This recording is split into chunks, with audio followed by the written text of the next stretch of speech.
1,6 diz assim: e quando outra vez introduz o primogênito de Deus no mundo, diz: e todos os anjos de Deus o adorem.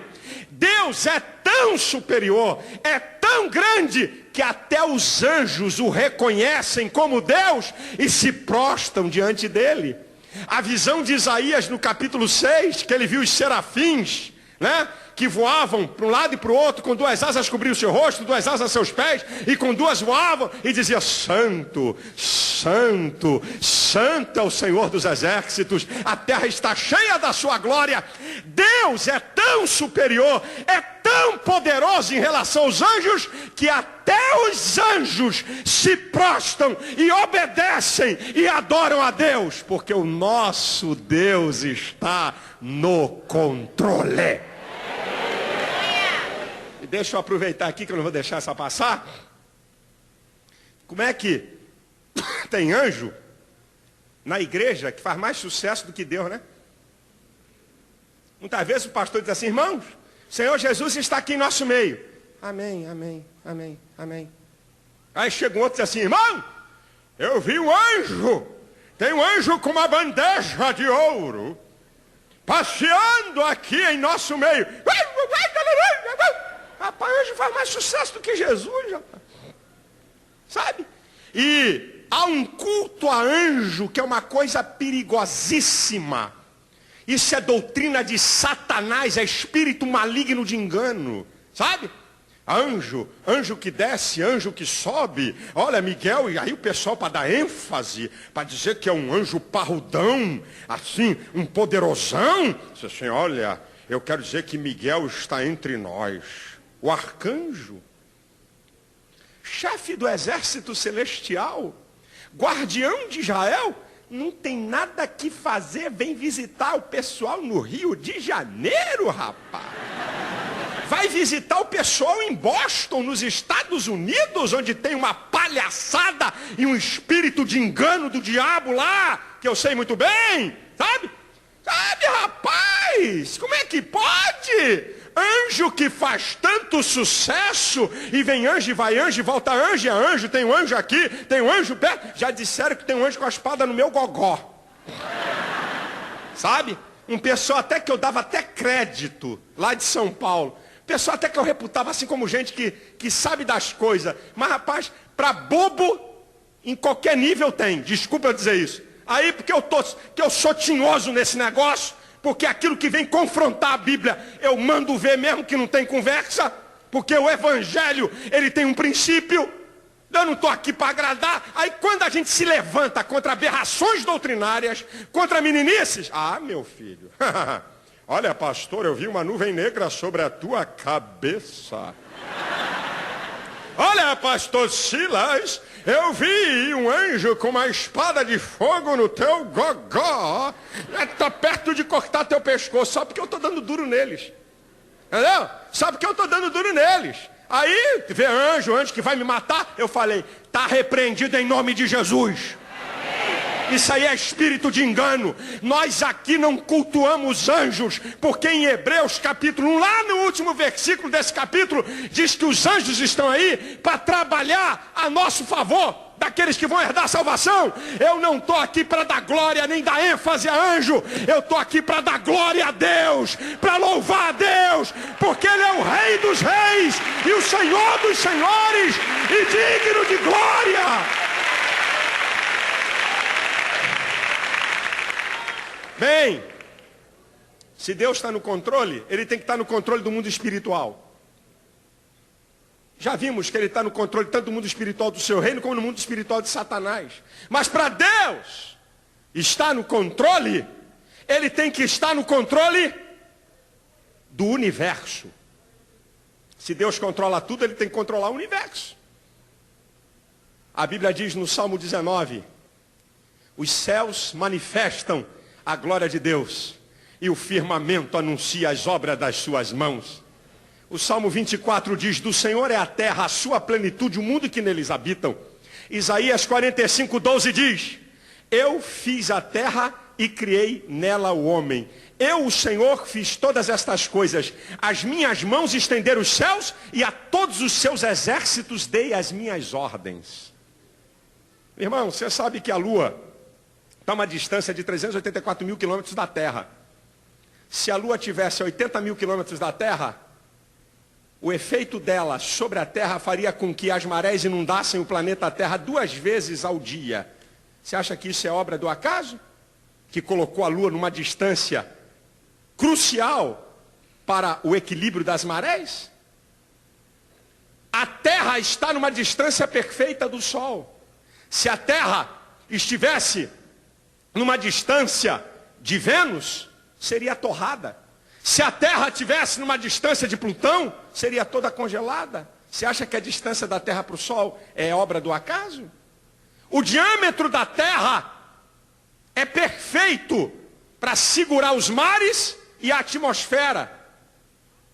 O tamanho físico da Terra é ideal. Se o tamanho físico da Terra fosse igual ao da Lua, não poderia segurar os mares nem a atmosfera. E se fosse o dobro do tamanho que é, haveria uma intensidade atmosférica tão poderosa que dificilmente haveria vida. Isso é obra do acaso, irmãos? Não. Deus está no controle do universo. Ele deu todas as leis, todas as normas, tudo isso que está aí, todo esse espaço. Isso não é produto de Big Bang, isso é conversa fiada, isso é teoria de balela. Todas as coisas foram criadas pela palavra do poder do nosso Deus.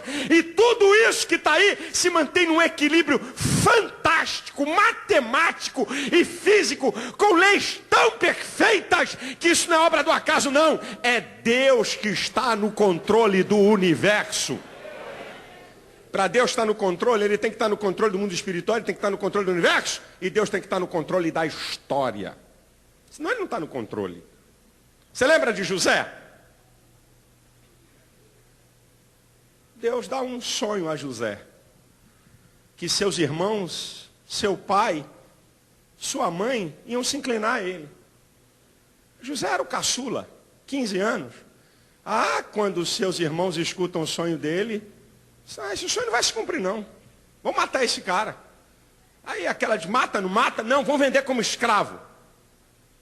José foi vendido como escravo. Foi para a casa de Potifar. Um garoto temente a Deus, com o Espírito de Deus na vida dele. A mulher de Potifar botou o olho em José, porque José era um garoto bonito. José não queria nada com ela. Ela insistiu. No fundo ela agarrou José. José por aqui, pé na tábua. Ela ficou com as roupas de José, armou um circo miserável e vai José para a cadeia. Está tudo contrário. Mas Deus está no controle da história, minha gente. No tempo de Deus, na hora de Deus, Deus tira José do calabouço e coloca ele como governador do Egito. Há fome sobre toda a terra. E vem lá os irmãos de José. Eu estou sintetizando a história, não estou detalhando a história, mas aquilo que José sonhou 15 anos antes, aconteceu perfeitissimamente. Os irmãos de José e seu pai se dobraram diante de José, porque era a segunda autoridade do Egito, abaixo de Faraó, e havia fome em toda aquela terra, e todo mundo tinha que comer pela mão de José, que foi constituído por Faraó, para tomar conta de toda a estrutura, para poder ter alimentos para o ano de fome. Sabe por quê? Porque Deus está no controle da história. As coisas vão acontecer no tempo de Deus. Gálatas 4:4 diz que, vinda a plenitude dos tempos, Deus enviou seu filho, nascido de mulher e nascido sobre a lei. No tempo certo da história, Jesus chegou. Não veio atrasado nem adiantado, porque Deus está no controle da história. Vocês querem ver o cenário mundial, tudo que está acontecendo, todas as coisas que estão acontecendo, está sinalizando que a qualquer hora Jesus vem. Jesus vem. O palco está sendo armado. Eu fico olhando assim, aquele atentado nos Estados Unidos, de 11 de setembro, vocês sabem que o último guardião no mundo para Israel é o americano. Outros aliados que Israel já teve, já não são tão mais alinhados assim. E vocês sabem que eles vão ter que reconhecer Jesus como Senhor. O último guardião de Israel no mundo são os americanos. Quando houve o atentado em 11 de setembro, a imprensa americana, e muita gente falou coisa que até então não se ouvia na América. Precisamos rever a nossa posição em relação a Israel, em relação ao mundo islâmico. Pela primeira vez.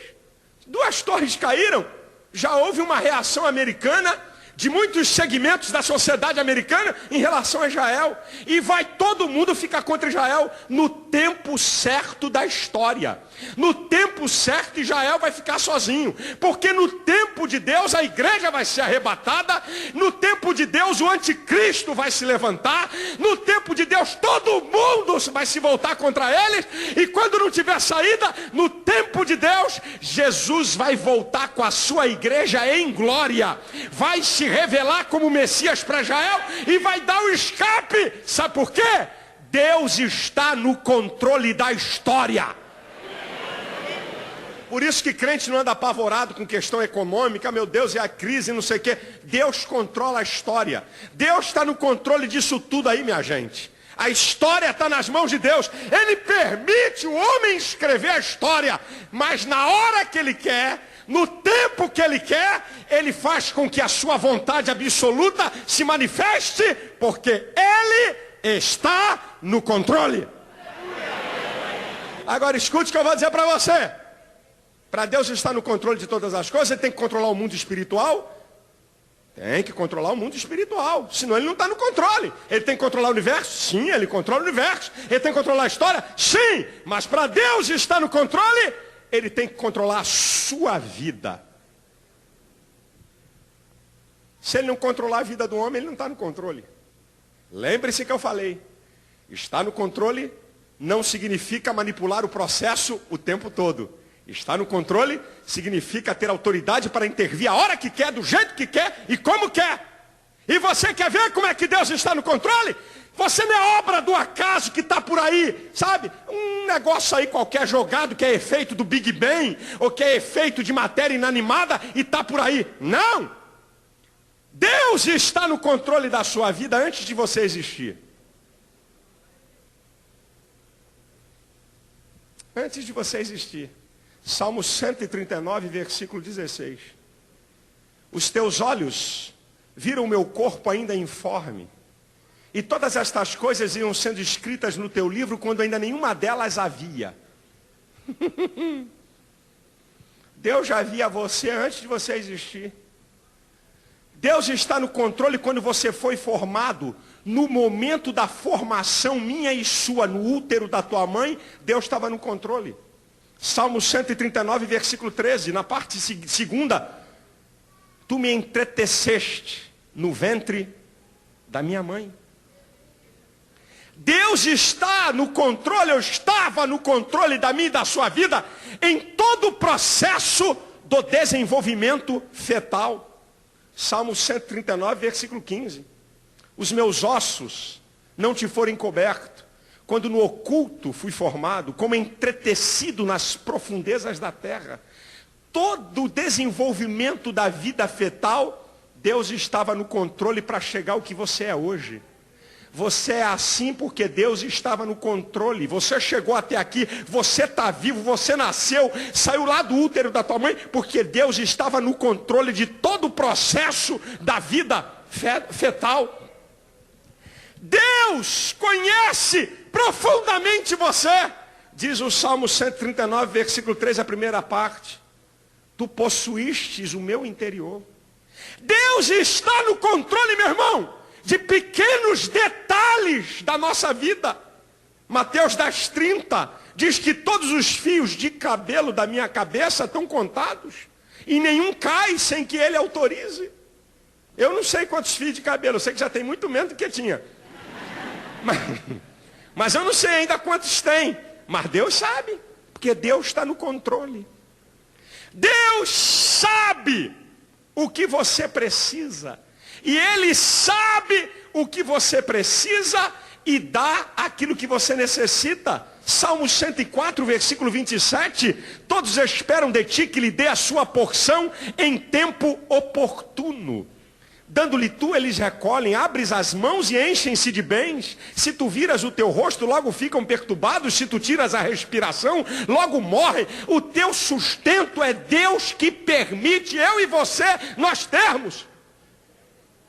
Deus está no controle da tua vida